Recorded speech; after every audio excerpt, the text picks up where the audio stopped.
In this video, I'm going to be giving my final review of the yellow cards from EX03 Battle Spirits.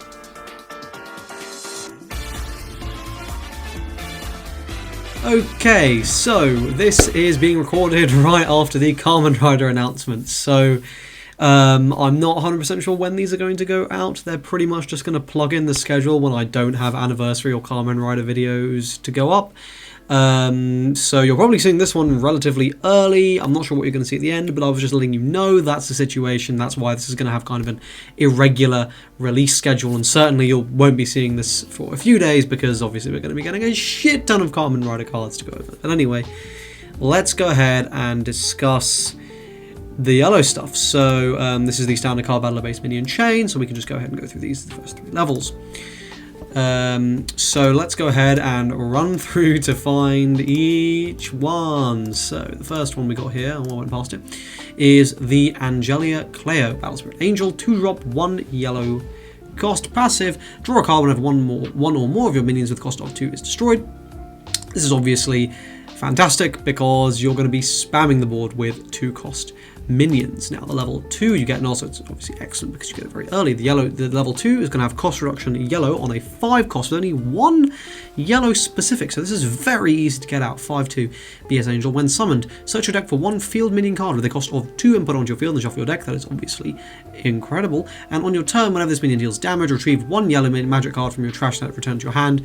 You're basically going to be fetching Royal Potions with this because Royal Potions are a fucking broken card, and you know, if you play this for like 3, the value you're getting there is insane because you're effectively playing this for 1, and you're getting your 2-drop from deck, so you can choose to pretty much anything you need.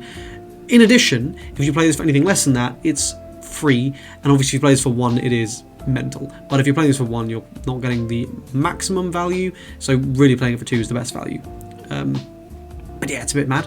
And the level 3 is going to be, I believe it's this, Isfail. I believe it's Isfail. Yeah, it is Isfail. So whenever this minion deals DP damage, you restore 2 life points, which is fine. Cost reduction yellow, of course, as well. And when attacking for the duration of this battle, you receive the following effect. Any magic cards you use will activate twice.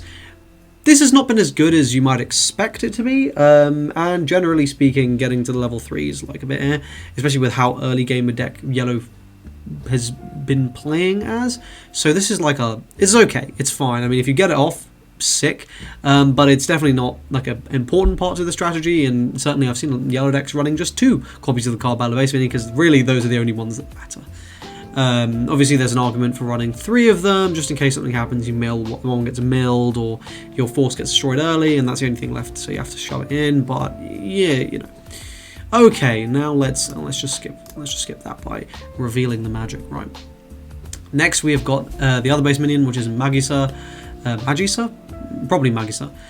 When placed, change one of your neutral mana that is not a minion card into a core. Then look at the top 3 cards of your deck, select all the yellow cards with the cost of 2, reveal them to your opponent, add them to your hand, put the rest of them on your deck in any order. This minion cannot move.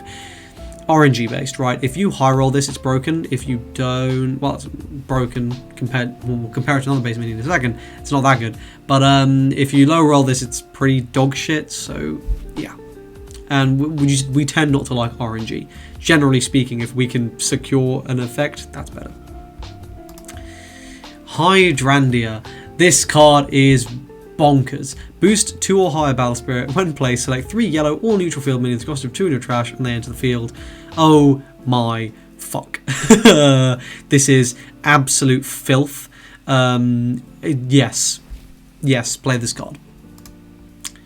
Then Nijinoko. When retreating, change one of your neutral mana that is not a minion card into a red, white, or purple mana. This minion enters the rest state when it moves to base. This is an essential component to the God Sex build. Any color you choose to play that, this is very important. It is very good, and I imagine we'll be seeing play for a long time to come in any kind of yellow mix deck or any deck that relies on that kind of stuff. This is stable. This is very good. Next we've got the Kylan Starbeast Rian. Battlesprit Beast, construction yellow on a 2-drop, so you're getting this for 1 basically, and it can receive a boost from any from a minion belonging to the Brave Castle while ignoring any required conditions. That is less important. Mainly you're getting a 1-drop, and a 1-drop 2/1 is kind of good, and it's going to be triggering a lot of your other abilities as well.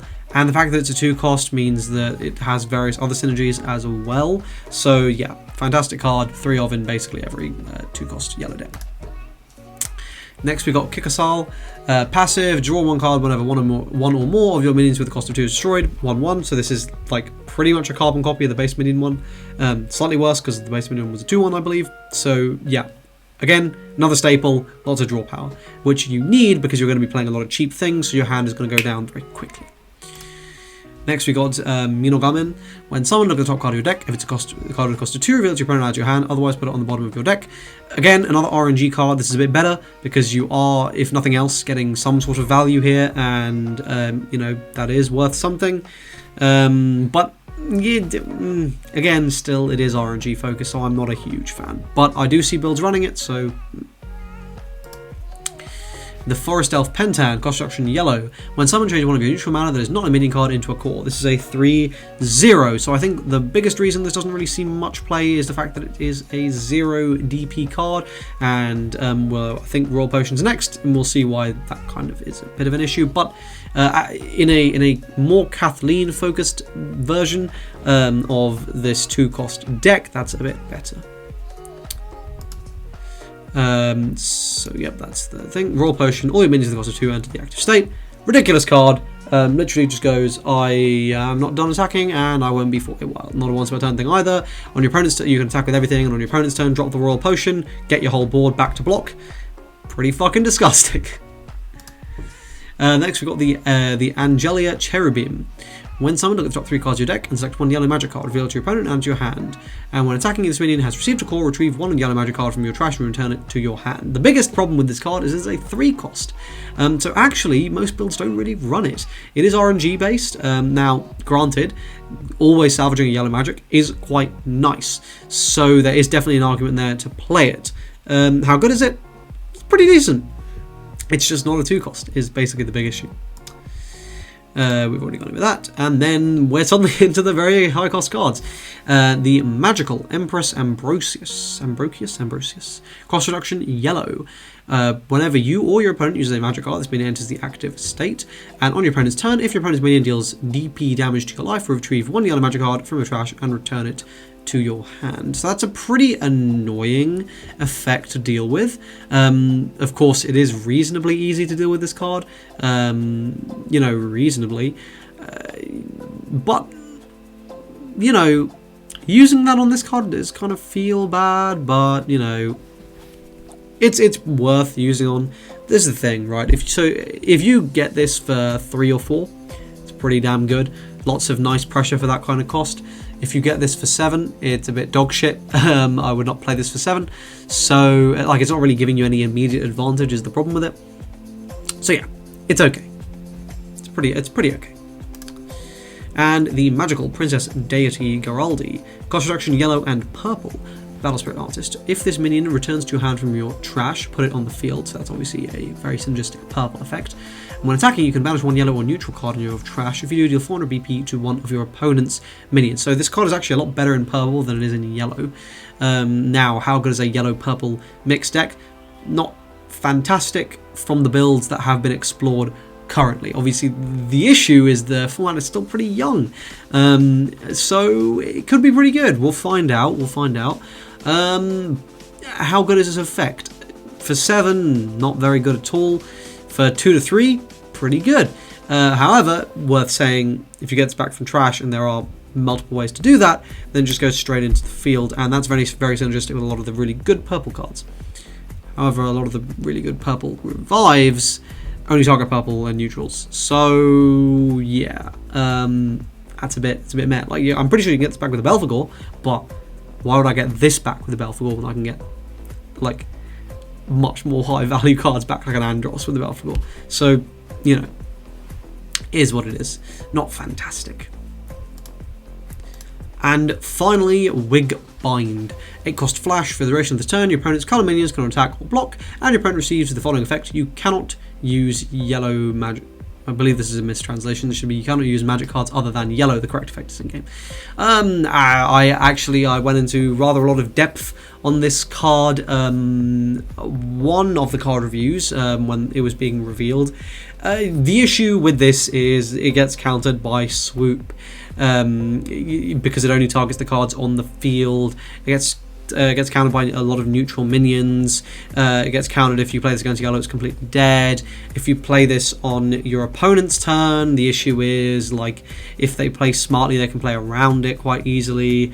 I went into more depth there, so I'm not going to harp on the same points. I'll just say that this card is decent, maybe one of, two of pushing it, probably one of. And if you see it at the right point in the game, it can just win you the game then and there. But the odds of that happening are not particularly high. So it is what it is.